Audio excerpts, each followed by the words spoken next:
Looks like everyone's good. All right. Welcome back, everyone. This is the very first perspectives panel in the virtual residency workshop series. We have done perspectives panels in the Cyber Infrastructure Leadership Academy workshop series, but this is the first time we've done one in the virtual residency. So we're very excited.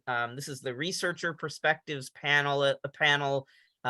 What do researchers need from cyber infrastructure facilitators? Our moderator is Annalie Rugg from UCLA. And Annalie, I think I understand that you are a humanist. You're from the humanities. Is that correct? That's correct. Perfect, because we want to make sure that the full spectrum of disciplines is represented in this panel. So I'm going to hand it off to you, Annalie. So go ahead and introduce the panel. All right, great. Thank you so much. Well, hi, everyone. Good morning, I think, and good afternoon and good evening to wherever you all are. I'm coming to you from Los Angeles, from my backyard, actually. And I'm very pleased to be able to contribute to this wonderful program. And I'm very grateful to our panelists today. So the goal is, I want to emphasize again, as Henry has done throughout, this is, we want to avoid silence, right? So the goal is Q&A for you to ask questions and learn more about what our esteemed researchers do need from us, from you. So please, no question is, all questions are good. I guess I'll put it in the positive.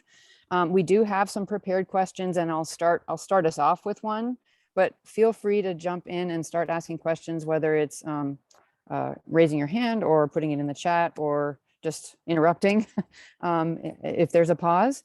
I guess that's not interrupting if there's a pause. So I really want to emphasize that this is for you to learn and for us to learn together from our panelists. So next, what I'd like to do is ask our panelists to just briefly introduce themselves and a little bit about what their area of research is, because they're, you probably wear many hats, panelists, but the one we're particularly interested in is your hat as actual researchers who to greater or lesser extent use computation and or data. So I guess I will go in order of the way the panelists are listed on our program, and forgive me if I mispronounce anyone's name. I'm going to just go with first names, if that's all right, and let you pronounce your last names correctly for us all. So Catalina, could we start with you? Hi there. Thank you. Hi. Thank you. Hi, how are you? How are you doing? Good, thank you. I'm Catalina Moeda Durantes, and I'm an economist. So I'm at UC Merced, and my research, basically, it's mostly on migration. So the reason why I'm interested, I guess, in learning how to use my interest here came through basically trying to learn how to use the clusters that are at Merced, and there's a couple of them. And I'm familiar basically with most economists. We usually work with this data, and we typically work mostly from our at-home computers. So to me, it's a new environment. So it's just basically mostly interested in learning how to basically operate the programs in these clusters, and basically being able to work also with larger data sets. So basically hundreds of millions of observations, so that there's basically more ability of space in these environments. And I'm not sure if you guys want to know any more, but you let me know, Annalie. Yes, absolutely. I'll let the group ask too if they're curious. Thank you, Catalina. No problem. I think Carl, is Carl here? I don't know if I see Carl. Carl, are you here? Carl Bettinger? I think we don't have Carl, so I'll skip down to Phil. Phil, you're next. Okay, I'm Phil Boarding. I'm a computational scientist. I work in a computer science and electrical engineering department at Alabama A&M University. It's an HBCU located in Huntsville, Alabama. I have several different themes of things I work on.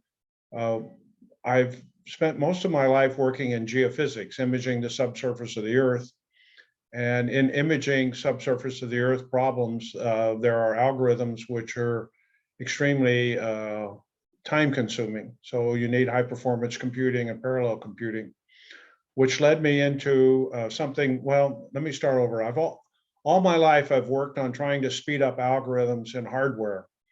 So I work on FPGA, today I work on FPGA implementations of algorithms and hardware, and did something for the Missile Defense Agency on radar interceptions where we got a C code to run 50 times faster in a chip than on the microprocessor. And the other thing that I am an advocate of is visualization. I think that when you do computing, that we're not looking for a number. We're looking for a visual effect that explains the physics of the problem that we're looking at. And it would be very interesting, Amelia Lee, to look at how to do that in a humanistic, with words and text and things, to figure out how to do it visually. But I think if you can see the data from a computer run, you can explain things much better than any other way than just looking at a number. Anyway. Thank you, Phil.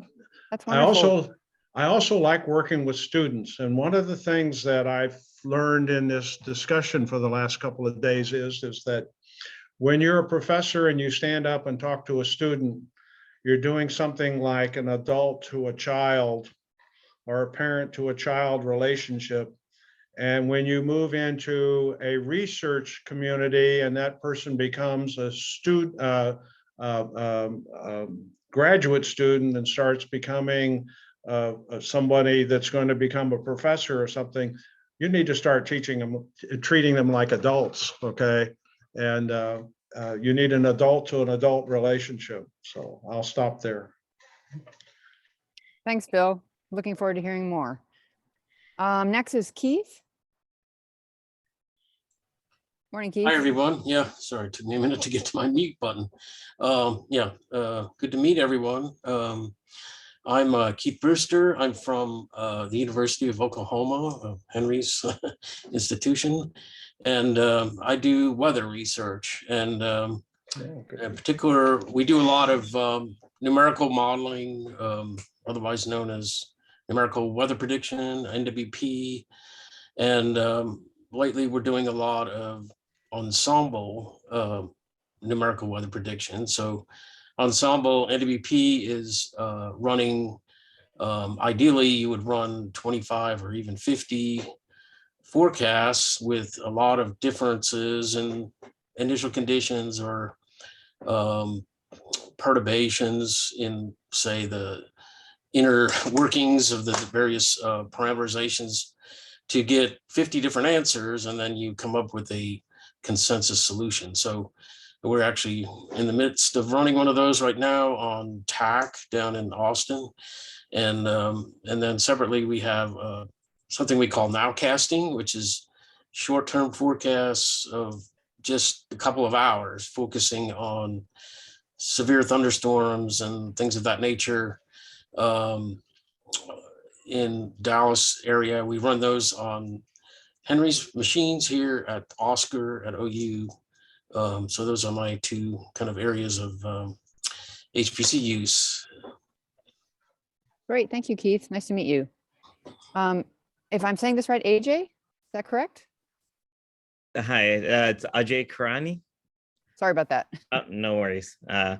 It's nice to meet everyone. Again, my name is Ajay Karani. I am from Northwestern University Feinberg School of Medicine, and my background is in electrical and biomedical imaging. And so I have three areas of research that I'll tie into the HPC land. So I do neuroimaging data analysis to do biomarker development in neurodegenerative disorders such as Alzheimer's and Parkinson's disease. So a lot of this is advanced modeling using multimodal MRI and this all uses the HPC landscape. The second area is artificial intelligence in medical imaging. So I'm part of a group that's developing deep learning algorithms to identify areas in the brain that are changing that may classify a healthy control from someone with mild cognitive impairments to someone with Alzheimer's disease, for example. And then the third area is I'm building a infrastructure at the university called NURIPS, which is the NU Research Image Processing System. And what that is a web-based system where researchers can upload their data. We have de-identification for medical data that you can upload to that site. And it ties into HPC long-term storage. And from there, we are developing a lot of these pipelines across different imaging modalities, not just neuroimaging, but it's an open source platform. So cardiac imaging, breast imaging, all these other groups can start developing their own pipelines. And then the infrastructure, once they set the parameters, can launch their pipeline and transfers the data to our HPC environment, processes the data, and then stores the results back. So it's a kind of like we developed all the backends so they don't, researchers don't have to deal with, SSH commands and transferring data to the HPC. And we really are optimizing code for OpenMP or parallel computing, or if we can use CUDA acceleration with GPU nodes.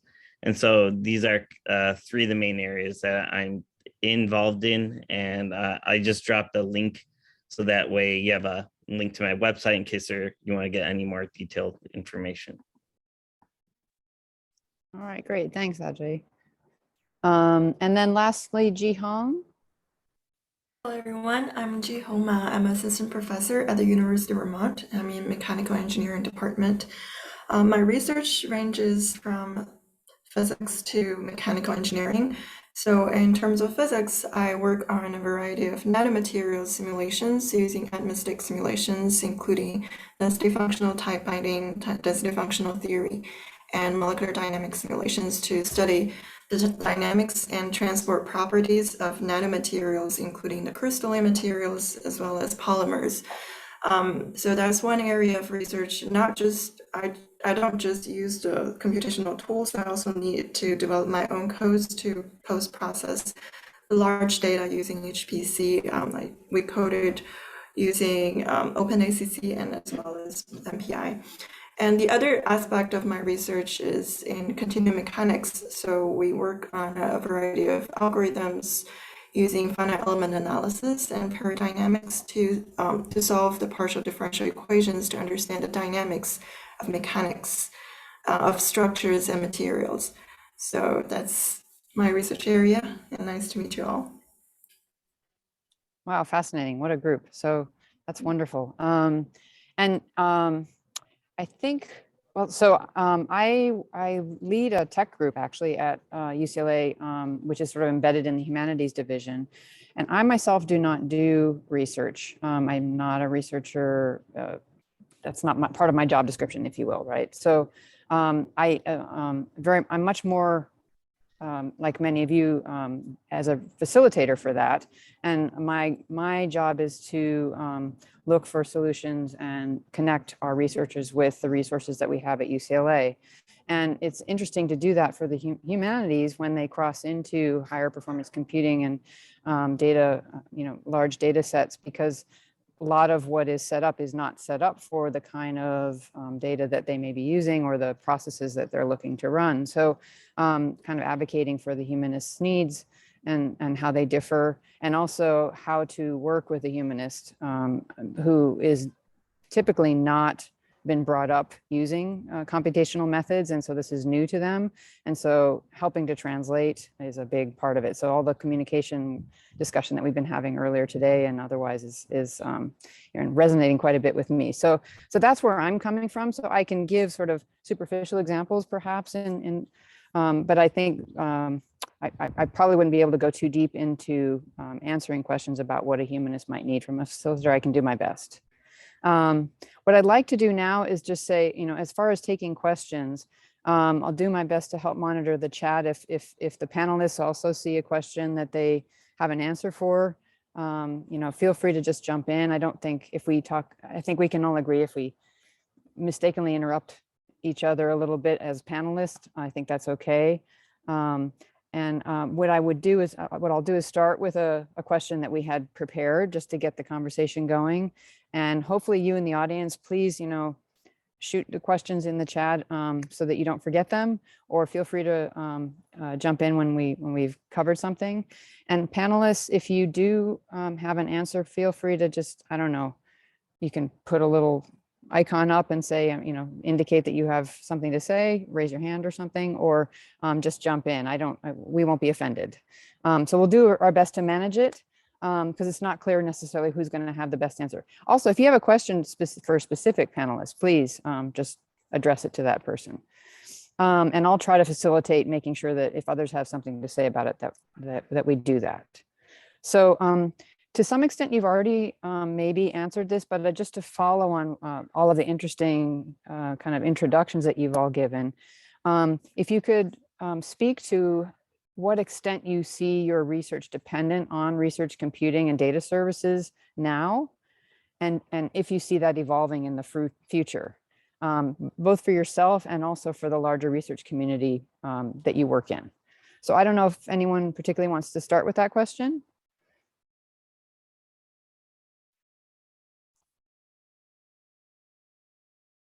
Oh, any of the panelists, that is. Ajay, go ahead. Yeah, so I can kind of give you my take on it. So obviously, as I mentioned, a lot of the work I deal with depends on high performance computing. So I definitely see this as a long-term partnership. And I think more importantly, for the type of data that we deal with, we're dealing with medical imaging. And so, a big concern for any hospital system is PHI leaking out. And so for us, one of the things we're developing with our research computing team is a HIPAA compliant separate sub-processing system. So for data where we could de-identify DICOM images in the header, it can get computed on either platform. But if you're trying to combine this with medical reports where you're using natural language processing, and there's always a higher potential of maybe not everything getting stripped out, we're developing this separate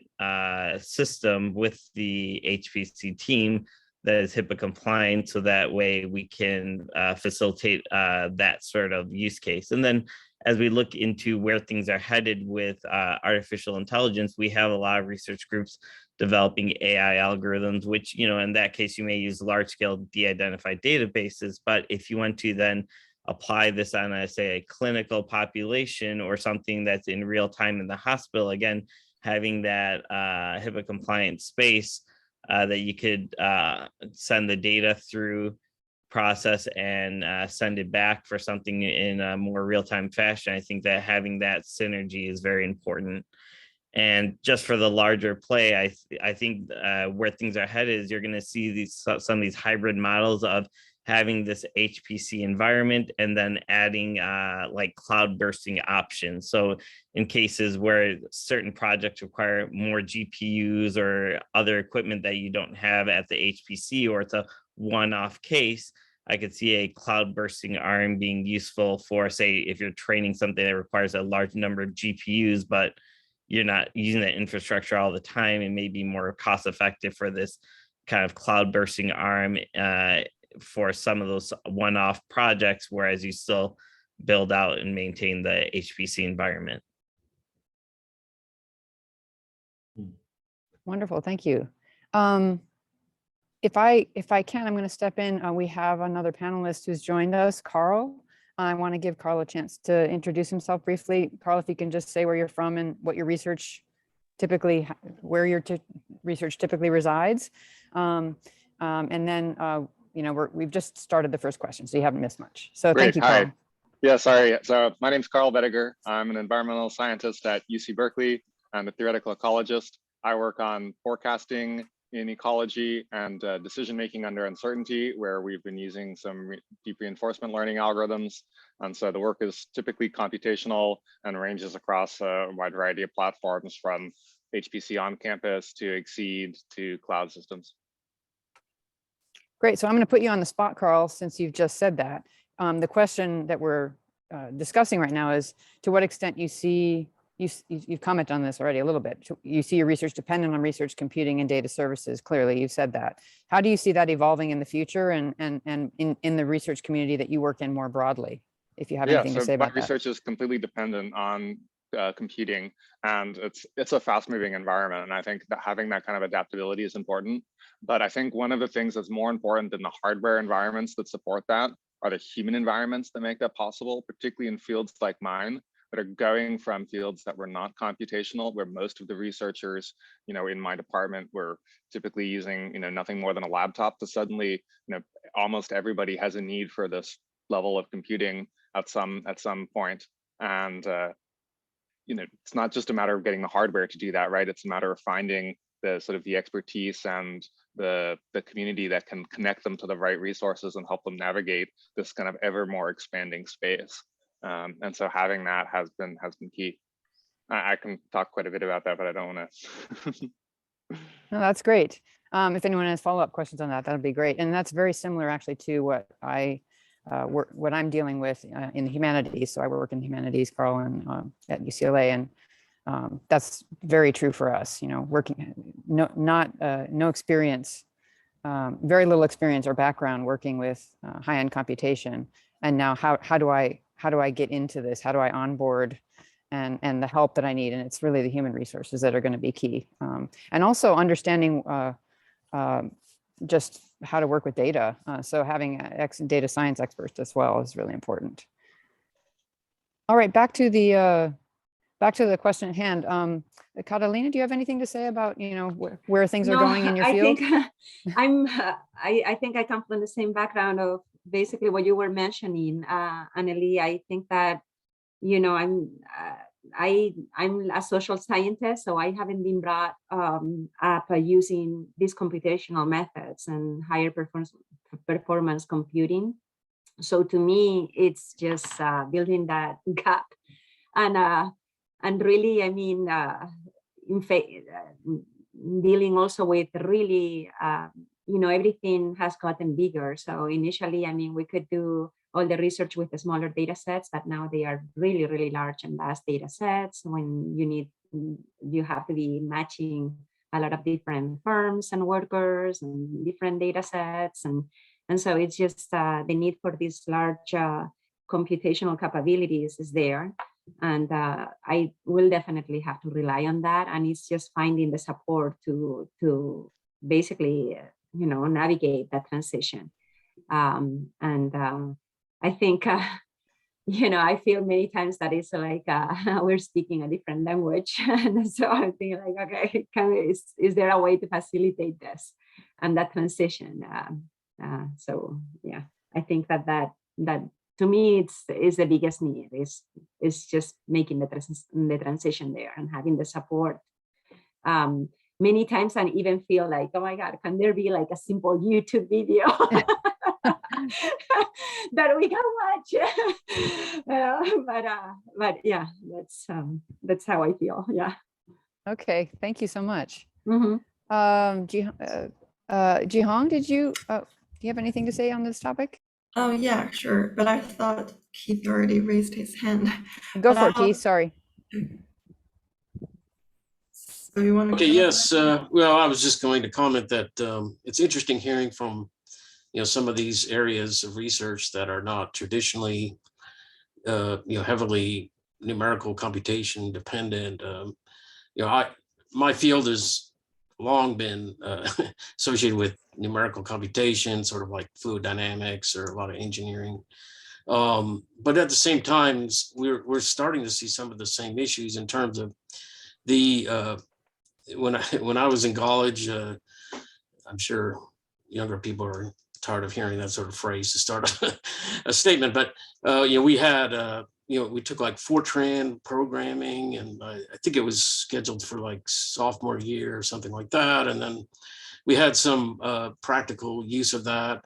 And depending on the interest of the student, they may have developed their skills over those years, undergrad years. And now in grad school, we're we're having graduate students come in that they have experience with computers, but it's mainly with like Excel or some other tools, applied tools, and not necessarily that kind of like Fortran programming. At the same time, though, what's happening is some of the things that I've been used to working with in terms of hands-on Fortran code modifications, and of course, when you get more into operational, quasi-operational things, you have to have revision control. Those are the kinds of things I had to learn later in my career from the computer science community and so forth. We could need some help sometimes in just even like training. Someone mentioned YouTube videos, like we could have like Udemy type courses just to teach some of the things that depending on the student or as they're coming up through their program may have missed because it's not really taught anymore, and they're using other tools. But Fortran is not dead, even though people are trying to kill it. And then at the same time, some of us have been using that. I have to do more post-processing now with Python tools and things that are more, the modern, kind of app development, and the AI processing as well, post-processing for AI algorithm development, that sort of thing. So there are some areas where they're not necessarily academic courses in the traditional sense, but could be either pointers to online available things like Udemy, or online, maybe a short course or crash course or boot camp or whatever term you want to use to kind of get sometimes the grad student level people kind of like up to speed, or even the researcher level people up to speed on something new that they're being exposed to that they hadn't used in the past, even though, like I said, we've always been kind of numerically oriented, but when you go to, like I said, new tools that come out, we may not have that particular tool in our toolkit, if you will. Great, thank you. Yeah, I agree. It's very important for students, especially new students, new graduate students, to start picking up those skills and techniques to do the computer coding with high performance computing, especially in my area of research, because I process a lot of data, and very large data, hundreds of terabytes at a time. So high performance computing is very necessary. But I myself, when I was a postdoc, I also struggled a lot because the resources are there, but it's just too scattered. And for me to specifically acquire certain techniques for my own codes, it's a little difficult to sort out what information I should acquire and whom I should contact to get those information or to get help from. So it's pretty difficult. Back to the question, another area, not necessarily the area, but another trend in material science and physics research is also using AI to process the large data set that we produce from simulation, from experiment, and from a large number of papers that are published. And we know some of the papers are not necessarily correct, or some of them are contradictory with one another. So I think it would be great to have some type of data processing technique to look at those data and see which ones are worth redoing and which ones need to have a better comparison. So that's my opinion. Great, thanks. Phil, did you want to speak up on this? Yes, I do. I'm going to start on the low end. There's a question from Jack Bradley to everyone about what advice do you have for researchers unsure of how to start using HPC in their research? So I'm going to start at the very low end. All right. I have a gaming laptop. My gaming laptop, I can run MPI on. So I can run a parallel, I can write and run a parallel code on my gaming laptop. And I get about a 6 to 8x speed up over just running my C program or my Fortran program. I'm going to do engineering just like Keith was talking about. But if you're solving a partial differential equation or a differential equation or a large system of equations, linear algebra kinds of things, you can do these things on your laptop. You can write the code and do it. So that's how you can get started. Now, the new language methodologies for compiling is OpenMP, which is multi-threaded. So not only can I run an MPI program, but I can turn on the compiler options and make it multi-threaded. And now I'm getting like a 10x speed up because I'm using all the cores and all the threads in my laptop. Now, when the problem gets too big for my laptop, I can move it to an HPC computer and run it in a batch mode. But right now on my laptop, I'm running interactively. So if you have your researchers start with toy problems and solve the equations and get the mathematics right and get it in a code, they can do a whole lot more productive work in a day on their laptop than they can submit a job and wait an hour for it to come back because they're doing interactive high performance computing on their laptop. Now I have a question. Does anybody know what a global instruction lock is? This is a question to the audience. Does anybody know what a global instruction lock is? Young-Soo Kim knows. Bruno knows. Okay. Okay. Python works this way. It runs a global instruction lock and executes on one thread on one CPU in your laptop or on your desktop or whatever computer you're using.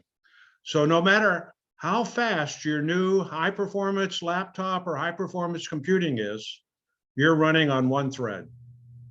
You have no chance of doing any sort of parallel computing in Python. Now, I am not against Python, but you have to get your Python application that does intense computing recompiled and called by Python and executed in some other system environment, and the results brought back to Python in order for you to get the performance that you should get out of the computing resources that you have. Okay. And the last thing I want to talk about is you have to have some method of visualizing your information.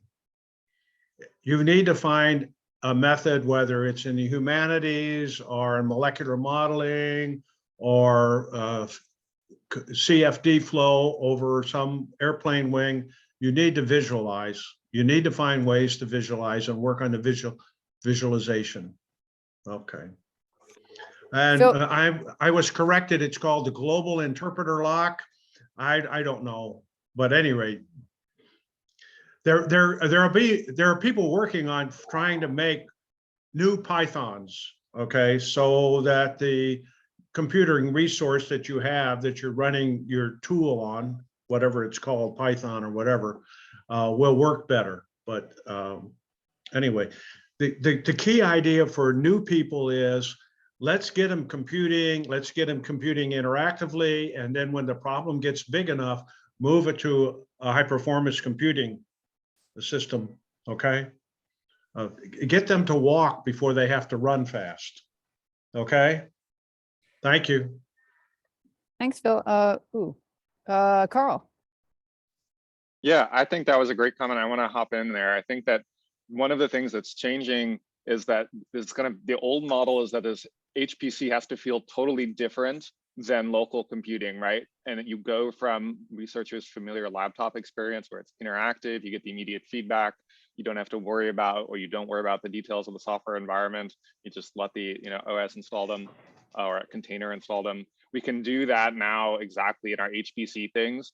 And those little barriers of getting onto HPC, if getting onto cloud means SSH and means knowing how to do a scheduler and get it into the queue, that's a huge barrier for researchers in my field. And we've seen an immense advantage when we can strip those layers away. And I can just point students at a URL and they can be up and running on a cloud machine, or they can be up and running on Exceed's Jetstream. And they don't even realize that their compute is on a different machine or their local machine. The students these days are so used to other software they interact with being cloud native from the start that they struggle to understand, like, is this file on my computer or some other computer? And when the software is written well, they don't need to worry about that. Just like they don't ever need to worry about whether it's threaded or not. If the libraries are all set up there, they can go into a container set up on the Exceed cloud, and it's already executing in parallel when it needs to be, because it's calling out to a parallelized BLAS system, even though they're working in Python. So, I think the ways that we can like remove all of those little problems so that domain scientists don't need to worry about like learning some of the sort of older or traditional methods of doing HPC and can still take advantage of those technologies makes a huge difference. And I just, one other thing I'd say is that I think there's a traditional like emphasis that like to do HPC means like I need a job that needs many, many cores and is going to sit in a big batch. And I think what has been really transformative is the number of researchers for whom they don't necessarily need millions of threads, but having a machine that's just not their laptop that can be left running a job overnight, that can be on a gigabit Ethernet system, to be using a sort of like an object store where it doesn't need to download and store 20 terabytes of satellite images. We can now process those over the like with library Arrow, over like the DirectX interface where you're doing your requests over the network instead of right on the disk. And so you can now operate on very, very large data on a relatively small allocation that just has a really fast network connection and is always up. So like that's really that kind of the cloud native architectures rather than the like traditional HPC architectures are really transformative in fields like mine where people have these big terabytes of data in satellite. They don't need to move that all at once if they can do that with just a remote machine with a fast network connection. Awesome. All right, great comments in the chat. Ajay. Yeah, one, I just want to say I completely agree with a lot of the points that Phil, Carl, and Jihong made, especially when you guys discuss containerization. I think that if you, so one of the things on our system that we're building is Singularity containers, so it can work in an HPC environment.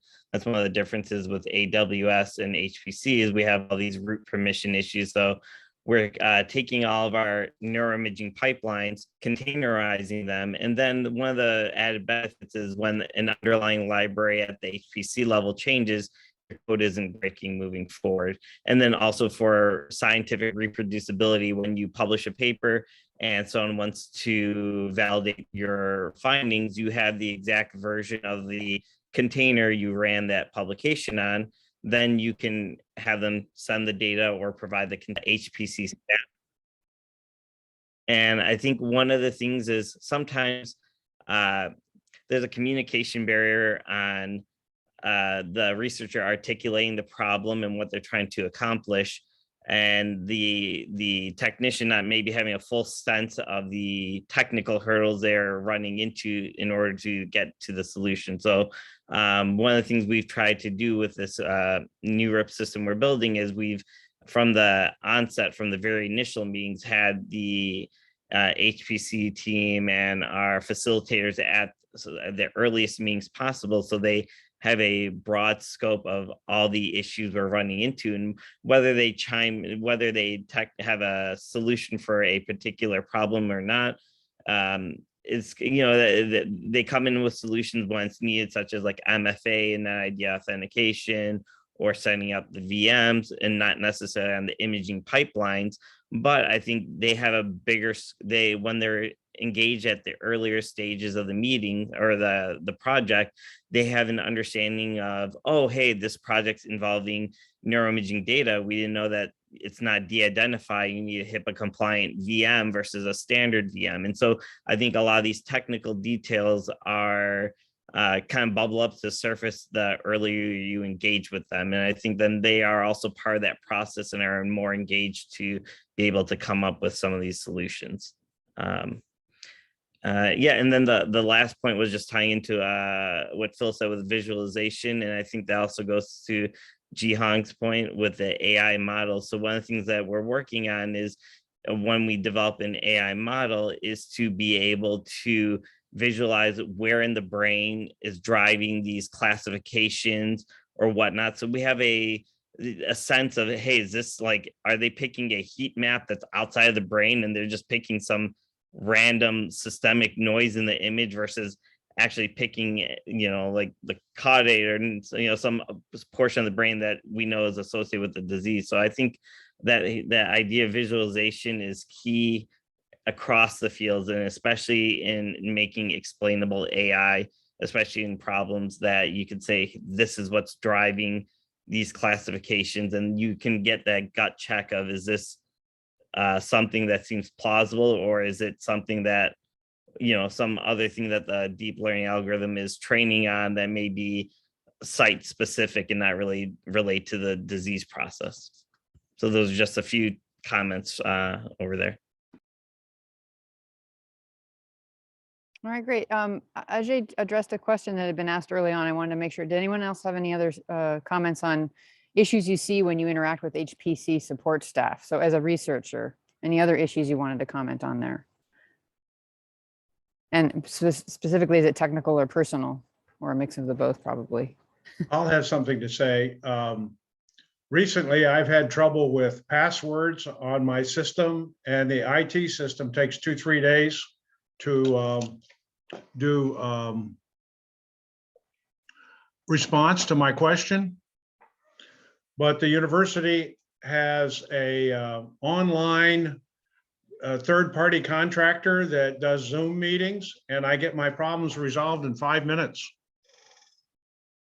So I think the ticket system needs to go to an online, some sort of interactive thing, rather than submit a ticket, work a paper thing, and see what the next thing is on the list.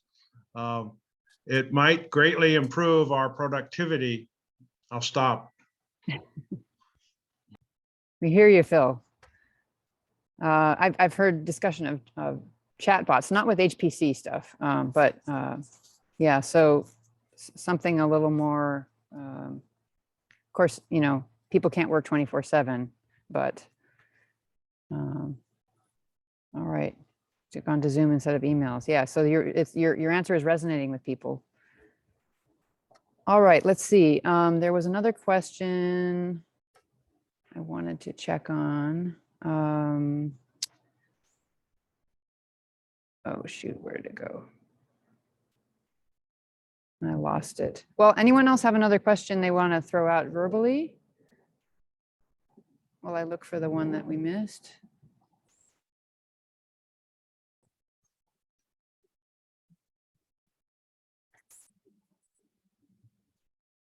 All right, I can't seem to find I it. saw one question from Chris Reddy, which was, we have many software packages installed on HPC to help researchers. Would be helpful to also have regularly used data sets stored on HPC shared storage. That was the one. Thank you, Ajay. Well, I guess I have an answer. I guess we've thought about this question in terms of the neuroimaging research. So typically 5-10 years ago, you say, what's a large data set? 100 subjects, 200 subjects. And now in the last 5 years, you have data sets like the UK Biobank, where they collected 50,000 subjects in 15 different imaging modalities, or ADNI for Alzheimer's, or PPMI for Parkinson's disease. And so as part of the system we're building, we're going to make available some of these large scale databases. Now, the way we do this is each researcher still has to go and sign up at that respective database source, so that they have the end user agreements and all that sort of stuff signed, so that they're abiding by those regulations. But instead of having 10 copies of this data set stored in our database, we have one copy. And then with this XNet database, we're able to share the project or the data sets which soft link to that researcher specific project. So now you can still have that siloed approach of, I'm using this data set to run my specific pipeline, but I don't want this necessarily across every user accessing the data, but it's only soft linked. So that way you're not storing, tens of terabytes of the same data set. Carl. Yeah, I think that's a great question. And I think 2 points I have on that. One is, while data is certainly moving into the many terabytes and the constant moving up to what is big data, I think as a community, we also don't want to kind of like just, that's going to be a pissing competition of like mine's bigger. That for many researchers, even if it's a gigabyte, that's too big for them to work on their laptop, and they need a platform. And they are often discouraged if they hear the HPC community talking about like, oh, well, I have a petabyte, right? And they're like, oh, well, clearly I'm not your user case, right? And so I think we want to embrace like the full spectrum of what is big data, what does it mean to be a significant size, and when does size become a problem? I think the other aspect to that is the extent to which these sort of network-based, sort of post-POSIX world way of interacting with data is just so important. Being able to access data over range requests to a object store like an S3 bucket system, and there are open source versions like MinIO that are providing that, or the Ceph platform that they've just launched on the Jetstream 2. And I think those are just real game changers, because it means that researchers can therefore compute against really large data sets without ever having like large disk space available on their local machines. And it does require kind of moving the scientific software stack to cloud native interfaces, instead of assuming that the data is accessible over a POSIX-like file system or an NFS-like file system, to be able to use a system that speaks that. The geospatial community, for instance, in GDAL, has done a great job of being able to sort of put those into the libraries, and the researchers often don't even realize that when they just pass a URL, that they're never downloading that whole satellite image, but that they're just sending all of those things right over the network interface. But being able to move into that world and then have access to a computer where the number one thing you need is high bandwidth makes a big difference. Great. Thank you so much, Ajay and Carl. We have another couple good questions. I don't want to cut any of the panelists off. Jump in if you have something to say on this topic. Weirwan, I don't know. Go ahead. Annalee, we just Yeah. had a question from Ashley Stoff. What's your biggest pain point when using HPC for your research? I'll tell you what it is. It'll take 2 to 3 days, most science gets done. It's okay to make, if it takes 2 weeks, you forgot why you submitted the job, okay? You need to get the scale of the job on the computer of the size, so that you can make a run in the morning, a run in the afternoon, and submit one to run overnight, because then you get results. You can think about it. Anyway, All right, great. Any other, who else has pain? Right, there was another question from Ezekiel. Do you have any department at your organization that can assist a researcher to get the data classification right, so you can provide an HPC environment that suits the project needs, like PII, HIPAA, et cetera? Who's helping them with that, and how that workflow works? Anyone have any comments on that? Yeah, so I mean, I've been dealing with PHI on the medical data. And so what we did was we have one personnel in our IRB office that are familiar with PHI issues, but we've also, in our end, we have multiple IT departments. You have the Northwestern University General IT, and then there's the Feinberg School of Medicine IT. And so they are more familiar with, especially their data security team, on PII and PHI issues. And so in proposing any of these systems, we've actually been had joint meetings with the IT and IRB office. And so this way we can get multiple perspectives of what's considered PHI and what isn't. So if the location of your scanner, is that considered PHI or not? Or is the fact that you have a face on an MRI considered photogenic material that is,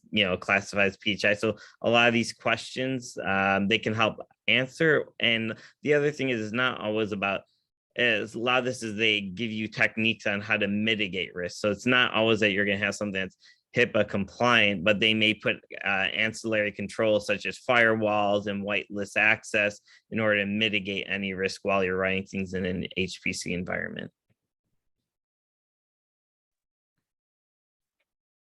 Thank you, Ajay. Another question, what would you want to see? So there's some comments in here about one of the pain points being not knowing Linux or not knowing Linux command line. The question is, what would you want to see for training materials for topics like learning Linux, using the cluster, etc.? A broad overview system or topic, or would you want more targeted info on how to do specific things, or both? So I know Catalina said YouTube videos, and there was someone else echoed that. I guess maybe how general, how specific? Yeah. I personally, I mean, I think from what I'm hearing, I feel like, oh my God, maybe I'm the one that knows the least here.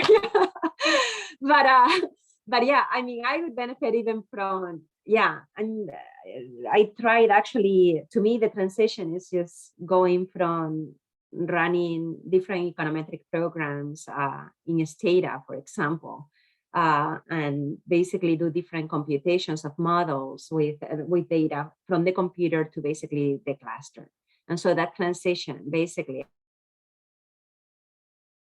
help with every single step of that transition from whatever, learning the Linux commands, that's fine. You know, I can learn those, but what else? Okay, aside from that, okay, how from the simple fact, like Carl was saying, of basically getting familiarized with using the SSH to basically sending jobs to every single aspect of that, to, you know, I don't know, just basically being able to run the same program once it's installed in the cluster. How do I run that program? How do I go about it? And some of it might be, I guess, that not just only the running the program, but I guess also, if I have to use a different language for running that program in that environment, is there any assistance on that? I don't know. To me, basically all those steps, and I get the feeling that I'm probably the one that knows the least, because I am from what I'm listening here. But yeah, to me, a transition in all those aspects would be tremendously helpful. And even if they say, well, step 1, do this, step 2, this, or 3, or 4, or whatever, and just coming from social science like econ and so on, and from the training that we received, to me, it would be extremely helpful to do that, or to have that and that support. I think tying into one of Phil's previous answers with getting the code running locally on your computer before scaling into the HPC landscape, I think that one of the transitions, I mean, SSH isn't necessarily the barrier, but I think that understanding your scheduler and how that works is one of the areas that's the most different between those environments, right? So if I have Linux on my computer and I get my script working, and as long as I can get those similar libraries or containerized, I can get it working on the HPC. Those are maybe minor differences, but I think the act of being able to get it written in a way that you could then schedule it and have a list of subjects or whatever, that you're doing a for loop and being able to schedule 500 jobs at a time, I think that might be the biggest jump in some senses of how do you actually get it running on the computer. Where do you store your data and your data paths in order to make sure that it's accessible within your script? And I think that at our institution, they have a lot of different boot camps, and one of them is on Slurm, because I think anyone trying to get familiar with that HPC environment, Slurm, or if you're using PBS or Torque or whatever scheduler you're using, I think that may be one of the hardest things conceptually for a lot of researchers to understand on how to parallelize or submit multiple jobs when they're going from their code on their computer to their HPC environment. I think one thing that's interesting to shift now is that, like, at Berkeley, we teach 1,300 intro students in data science that begin their computing in the cloud, right? That they never install Python locally. They log into a Kubernetes hosted Jupyter Lab instance. And that forces certain patterns of programming that already mean that their code is running in a container where it can, and it knows how to access its data sources that aren't like hard-coded local paths. It makes it a little bit more portable from the start than if they start developing locally.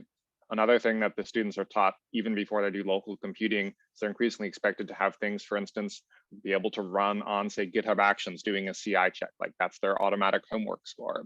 But those patterns make it really easier to kind of eliminate some of the gotchas when you're starting to migrate from those small computing environments, very tiny instances, to much larger ones, because it's already portable, already containerized. It just needs to move. And I think the more that we can kind of present researchers in that environment, the easier it is for them to start scaling up their computing without having to rewrite a lot of the details. We've also seen from the research community just an explosion of tooling around, for instance, those set of R packages like targets that will write Slurm and other schedulers for you because it can understand parallelization, it can do the translation. Seen a huge explosion in our studio for writing things like Reticulate to translate R to Python. So like these parts where the challenge is just linguistic, it's often not necessary to put that task on the researcher and say, you need to learn Linux bash shell, right? Like software, if you already know R or you already know Python, it can software can do those calls to different languages for you. So providing that kind of software environment, and that's why I said the sort of the human context. There's so much of sort of software and education that aren't, you know, just hardware or training problems alone. Some great suggestions, and Bruno talked about basics of access and usage workshops that work well for them at NCSA, and some other great suggestions. I was curious, just as a follow-up, and I see your question, Michael. Has anyone, as a researcher, have you gone to do you go to a conference and where you're able to like bring postdocs or graduate students who can learn at a conference, maybe workshop or something about some of these things? Is that ever effective? Kind of disciplinary based training? In our field, there are opportunities for that. So that, like recently, you know, when Python, well, when I say recently, probably 10 years, over the last 10 years, I think they've started to have like Python workshops at we have a big annual meeting of the meteorologists. And so they've had Python based, you know, 2-day kind of, I think part of it is aimed at training a new person. So you might send a graduate student there, but part of it is also reporting on, well, here's some cool tools that I've developed using Python when it was, especially when it was a new thing. Now it's becoming a little more ubiquitous, I guess you would say. But and then when people had new tools, and they would share them, and of course share, here's how you use you know, these tools in our field and interface with like large data sets that are out there and so forth. And I think that can be helpful. Of course, they're very, you know, like that's one example, but there are probably 10 other things that there haven't been courses for, you know, so you just kind of look for where you can find them, I guess. Yeah, there was a suggestion of the supercomputing conference, SC, fondly referred to as SC, which is an annual, can be an opportunity for that too. I think the reason I broached that topic is because I find that what that does is connect you with people who you can follow up with and get help from after the fact, right? Which is always key. So, okay, back to Michael's question. What recent changes, such as security compliance requirements, has your institution implemented that has caused a negative impact to your research? And how can research facilitators help navigate institutional requirements while finding solutions to complement your productivity? Ooh, that's a good one.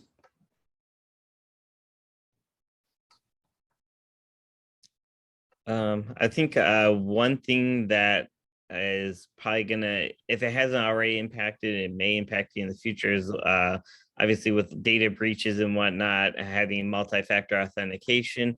And so for some things where we have like, we'll VPN in order to have a, you know, and do MFA to log in and use some systems, but using tools such as REST API, it's become a lot more difficult. And so we've had to have almost two systems until we have a solution for the MFA with, like, say, a REST API sort of environment. And so I think that obviously data security is just getting more prevalent, and I think you're seeing MFA, multi-factor authentication. So for those not familiar, it's kind of like when you sign in and you get your Duo app says accept or reject that you were the person that actually logged in here. And for some of these command line type of environments like a REST API, it's not necessarily working in synergy just yet. And I think there's going to be some growing pains until, developers have those plugins developed for that environment. Thanks, Ajay. All right, does anyone have to do a system security plan for controlled unclassified information, or HIPAA? Question from Adam to the group, I guess, to the panel. And how can facilitators help with that? So having to do a system security plan. We've dealt with that issue. And so in ours, we had like I said, the two levels of IT departments, because there's the HPCs on the general university side. And then some of the components like the HIPAA compliant VMs are maintained through the Feinberg School of Medicine.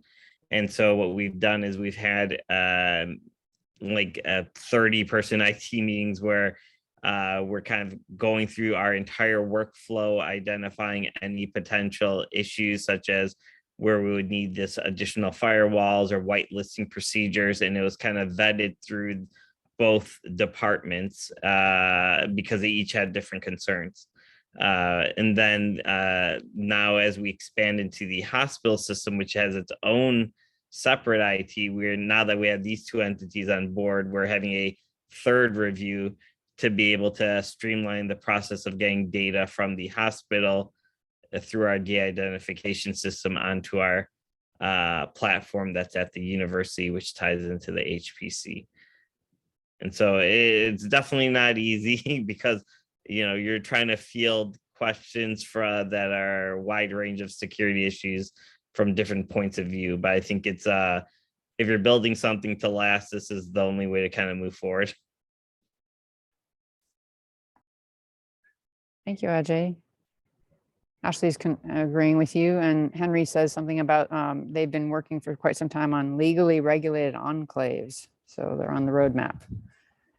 So I guess then implicit in that, coming back to Adam's question, and how can facilitators help is, knowing about what's on the roadmap in the systems and in the groups that you're working with and helping connect researchers with is important.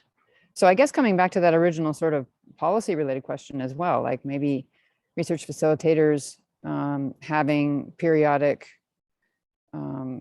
check-ins with those who are knowledgeable about the new policies, whether it's security or otherwise, right? Data policies and the like, funding requirements and policies therein can be very important, so that you can be informed about those and you can know to whom to refer a researcher about that, or maybe convene a meeting together with those people. So I think one other thing that I forgot to mention, I think there's something that Carl's touched upon with the cloud environments.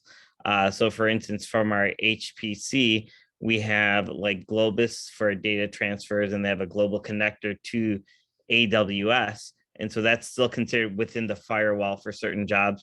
Whereas at the hospital, they are working with Microsoft Azure team, and that's their separate pathways considered within the firewall. So when you go to, as Carl's mentioned many times, like if you have a containerized solution, you can take that one solution and deploy it on these different cloud environments with, I guess, less headache if you have that containerization process set up in advance.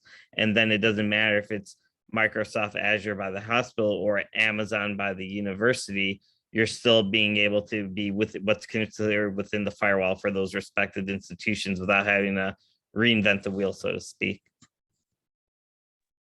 Keith. Yeah, I was just going to chime in about some of these security and data requirements. And I just wondered if it's common at other universities, like some of these things, like some of our data requirements pop up at the level of writing a paper, and then you find out that the journal has added requirements about access to your data for reproducibility and validation and so forth, which is good, but sometimes that creates an unfunded mandate. The other time it comes in is at the proposal level. The proposal may require a page or a paragraph or whatever the space might allow that describes like data policy, sharing and so forth like that. And then our university, I'm sure most scientists might consider it a headache, but it's probably great for Henry that there is a requirement that if you are planning to use HPC and you notify them and you start a conversation at the proposal level, so that even at that level, or that gives maybe a longer time frame to iron out some of these issues. And if the facilitator has helped another scientist on campus or knows another facilitator on another campus that has helped out somebody and resolved whatever question has come up about, well, how do I write a paragraph that says what my data plan is, and how do I coordinate that with the university so that the data will be there for whatever length of time they're asking it to be there, and that sort of thing, so that you don't have like something that is unfunded, because you can work it into the funding in the proposal request, or to the extent it's allowed. I have a question actually for the panelists that that actually kind of ties into this. So you mentioned with the data, do you also have a lot of requirements for code reproducibility or generalization of code? And do you provide that with just saying, hey, we have a containerized version that people can run their data against? Like when I'm thinking about like more of like you spend years developing all this code and then to release it, that's also maybe not the path you want to take because you're developing something proprietary. And so how do you deal with that sort of issue, if anyone's dealt with that?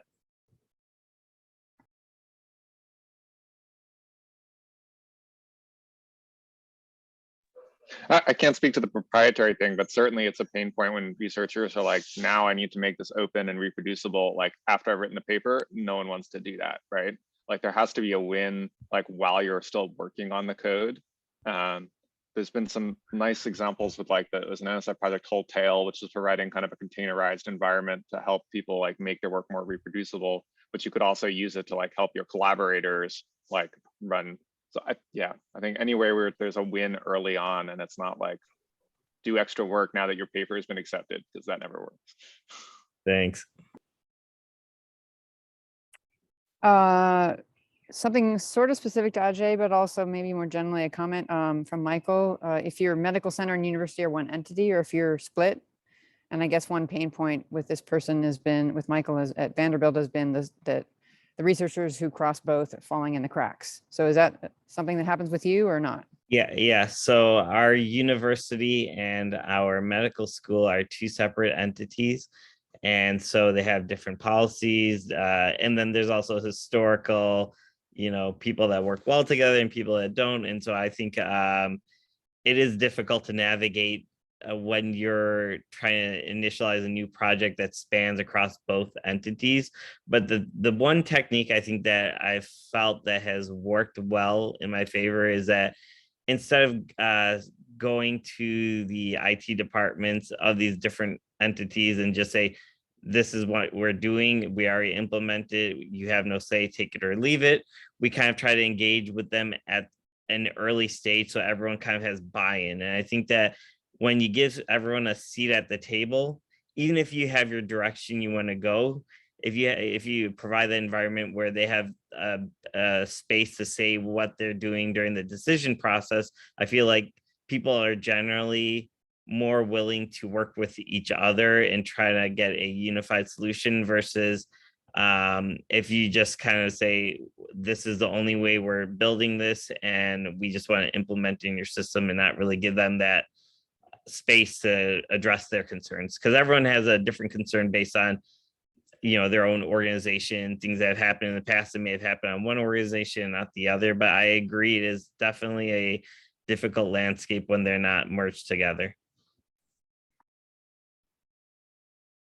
Yeah, and that's reflected in other institutions, similar problems. All right, great comments. I think we're a minute away from when I believe we're supposed to end. I don't know, Henry, if you want us to keep inviting questions, or if we should be kind of wrapping this up. Want to respect people's break time as well. I do want to take a moment and thank the panelists very, very much. Great insights. Really appreciate them. Very varied as well, and so beneficial to this audience. Henry's given me the leeway to go ahead and take additional questions, but if you can't stay, feel free. Stay if you can, and if you can't, you're not required to. And I think we're back at 1:30, is that right? I believe we're back at 1:30 Central Time.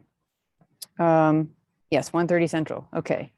And of course, Henry will be sending us a little nudge with the link to get back on. Someone had asked about the chat transcript. It is saved, but it's not shared, so that people's comments can not be searched and tied to their names.